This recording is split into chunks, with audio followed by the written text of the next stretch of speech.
Hello, my name is Bailey. I'm going to be doing my lab practical for Advanced Nursing and Health Assessment. So I have Brandy here, who's actually a CF student, and she's going to be helping me complete this. So first I would wash my hands and get all my materials together, and of course explain to the patient about what I'm going to be doing. So Brandy, I'm going to do a neurological, face, neck, and breast exam, and kind of just explain to you what self-breast exams entail and just kind of go over that. So first I'm going to just ask your name and date of birth. Brandy Mullen, 7/14/92. Okay, and can you tell me the year? 2020. Okay, and can you tell me where we are? The house. Okay, so she is alert and oriented times 3, so I would document that as a normal finding, and I'm going to go ahead and have her stand up. So you can't see her feet, but her feet are together, and I'm going to have you close your eyes and put your arms out. So this is the Romberg test, and this is a negative finding because she's not swaying or drifting to the side. And if she were swaying or drifting to the side, that would be a positive finding, and it would maybe indicate some dorsal column disease. So you can go ahead and open your eyes and put your hands down. So while she's up, I'm going to have her walk about 5 steps forward for me. Okay, and on your way back, do heel to toe walking. And you can't see it, but she's doing that right. And I'm just assessing her posture, her gait, her balance, and her coordination. Everything's intact. So you can go ahead and sit for me. And continuing with the neurologic, I'm going to have you close your eyes, and I'm going to apply some pressure on your upper and lower extremities with either a dull or soft object. So tell me where I'm touching you at, and if it's firm, dull or sharp. Sharp in my right arm. Sharp in my lower left leg. Dull in my left arm. Dull in my right hand. Dull in my right leg. Okay, so she got all those right, so that's a normal finding and normal assessment.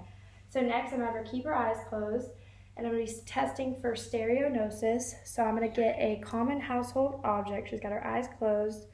So I'm going to open your right hand. I'm going to have you tell me what that object is. A key. Okay, so she got that right, so that's the correct assessment of the stereognosis. And next, I'm going to be testing for graphesthesia. So I'm going to close your eyes, and I'm going to draw a shape in one hand, and you tell me what it is. A heart. Okay, and then on your other hand, I'm going to draw a number, and you tell me what that is.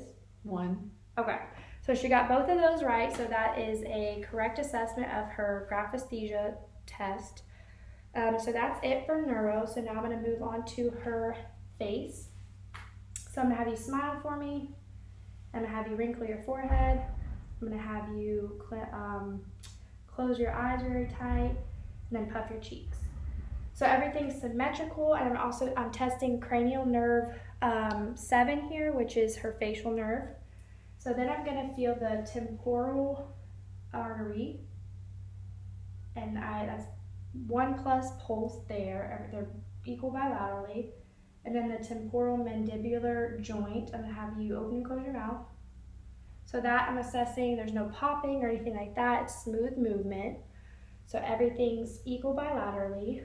And then I'm going to test the temporal masseter muscles. So can you clench your teeth?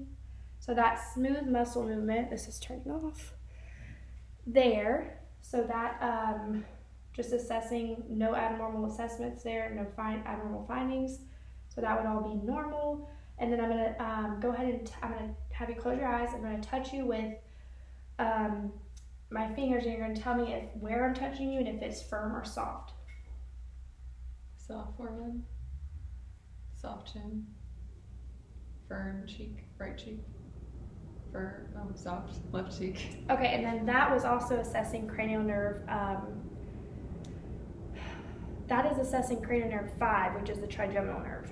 So I'm going to go ahead and I'm going to assess your sinuses. So I'm going to check your frontal sinuses, and you tell me if there's any tenderness or anything like that. No. Here's your maxillary sinus. No tenderness? No. And I can't assess her sphenoid or her ethmoid sinuses because they're too deep. So I'm going to come behind you, and I'm going to assess your for enlarged thyroid or any signs of a goiter. So I'm going to have you swallow. Okay, everything's good. So I'm going to go ahead and palpate your lymph nodes in your neck.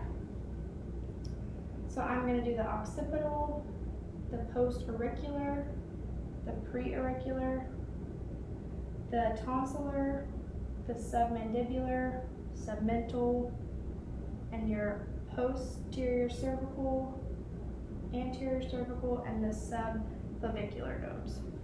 Okay, and so continuing on with the neck, I'm gonna check the range of motion of your neck. So I'm gonna have you do hyperextension, flexion, and then your lateral, so ear to shoulder, ear to shoulder.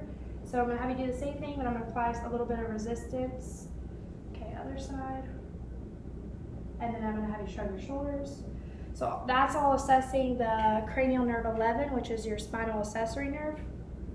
And so I'm gonna go ahead and move on from the neck, and I'm gonna go to the breast. So it's important to do self breast exams every month. So you can do these at home, so that way you don't have to go to your primary or your gyno all the time for this. And it's good to stay up with these routine assessments. Okay, I thought it was going off. So you're gonna get a mirror, and I'm gonna show you some positions you can do. So you're gonna put your hands behind your head with your palms on your scalp, and you're gonna assess for, this is the inspection part, so you're gonna be looking for any lumps, any skin changes, anything abnormal. And then you're gonna also go in this position right here, and you're going with your hands on your hips. You can lean forward a little bit, and again, you're just assessing for any lumps, skin changes, anything that looks out of the ordinary. So I'm gonna tell you some of the areas you can palpate for the breast exam. So it's gonna be the pectoral, the subscapular, the centrals up here, and then your brachial. So you're looking for any tenderness, swelling, any pain, anything like that. And then also in your exam, you're gonna check right here for the tail of Spence. So it's kind of coming from your breast to your axillary area. And people often forget about this, and they don't think that it's part of the breast tissue, but it actually is a common area for cancer. So it's important for you to assess in your self-assessments.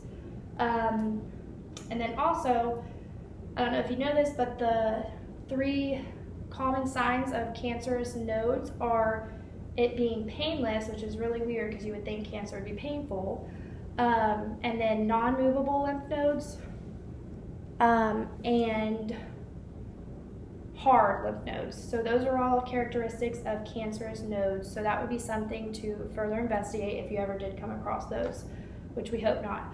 So also, just continuing with all of the breast talk, the breast exam talk, some risk factors for breast exams are familial history. So if breast cancer runs in your family, that would put you at increased risk. Also, if the risk increases with increased age, so as you get older, you're at increased risk. And then also if you smoke or if you're overweight, that puts you at increased risk. So the last 2 I mentioned, it would be important to focus on those, and because you want to decrease your risk at all costs.